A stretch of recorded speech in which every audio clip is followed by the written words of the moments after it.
Hello everyone, today we are here to talk about our Student Financial Stability Research Project by Jamie, Katie, and Riley.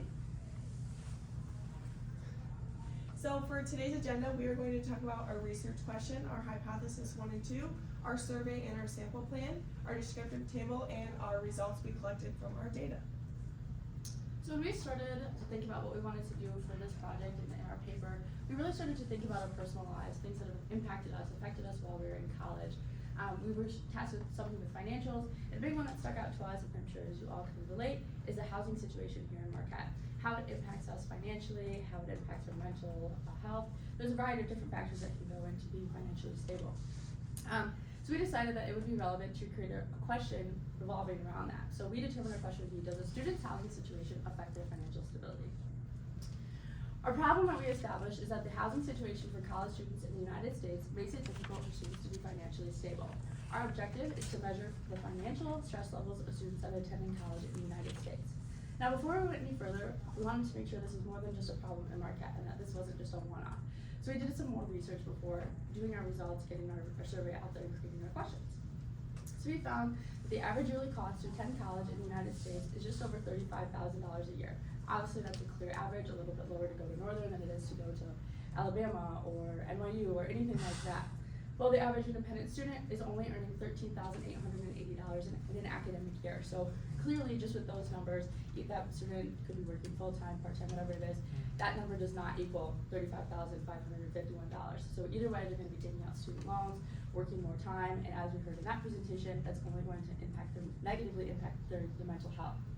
So we also found that only 41% of full-time students work just a part-time job. So a part-time job isn't even going to get to the $13,000 number, and we'll give you some more information as we get further that kind of elaborates further on that problem. But we did establish that there is enough need in the United States to go further with our research question. So our hypothesis 1, students living on campus tend to spend less money than off-campus students. So when you do live in the dorms, you are not paying a monthly fee to live there. Again, you could set like a payment plan up if you wanted to do it that way, but again, it wouldn't be monthly. And then your meals are provided every single day. You do, again, it is included with your fees.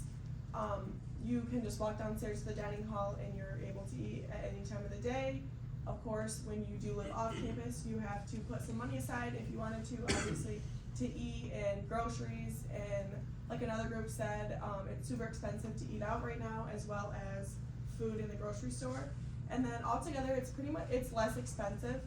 After you get out of the dorms, you have to find housing that can be anywhere from $1,000 to $1,500, not including utilities. That is anywhere upward from $60 to $80 a month.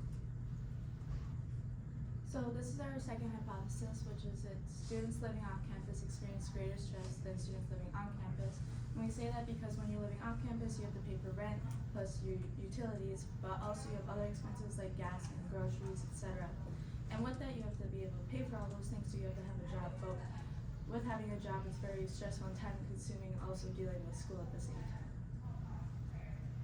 So to recap with our survey plan, we asked 22 questions. We targeted our respondents from ages 18 to 26. Our results did have respondents in every single age group, so our target margin was good. We did try to get between 300 and 500 survey respondents. Unfortunately, we were only able to acquire 187 total responses. As we'll see later, when we show our analysis, unfortunately, all 187 are not completed responses, so our data is a little bit skewed, which we'll talk about further through. Our survey took about 5 to 10 minutes to complete. And for our sample plan, as a reminder, we had 4 independent variables. There were student loans, parental assistance, job status, and rent costs, as well as our dependent variable, which was financial stress level. For our sample plan, we sent it out for a variety of different ways through our personal social media, including Facebook, Instagram, and text message. We found a lot of success by sending it to friends at other schools and saying, pretty please send this further. We actually received a lot more results through that than we thought we would. We also spent some time outside of the library, inside University or Starbucks, but unfortunately we really didn't have a lot of success. I think we could have chosen better time periods, but just for the time that we had, we weren't able to get in there as soon as we could. So in the future, we definitely kind of adjust our sample plan. You'll see that with our analysis, like I mentioned. So here is our descriptive table, and we were trying to arrange for a sample ages of 18 to 26, and most of them did resided off campus for housing, which was 81.4%. And then most of them did go to public school. There was only 9.6% of them that did go to private school. Then we mentioned their class status, which our highest was our seniors and then juniors. We did have a couple of graduate students, which was helpful to get a different variety of the housing situations. And then for student loans, most of them did have student loans with 63.1% of them. So getting into our analysis, we use a t-test to measure all of our data and analyze it further. So to recap, our first hypothesis is that students living on campus tend to spend less money than off-campus students. So you'll see here, our question 2 was, do you live on campus or off campus? So 1 means that they lived on campus, and then 2 means that they lived off campus. So the first question that I chose to analyze for this specific hypothesis was, how much is your monthly rent? So as you can see here, the average monthly rent for somebody who's living off campus was $536.54.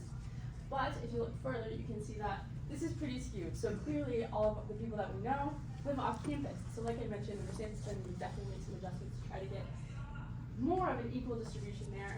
But with that being said, another thing that you might notice here is that the number for on-campus students is actually higher.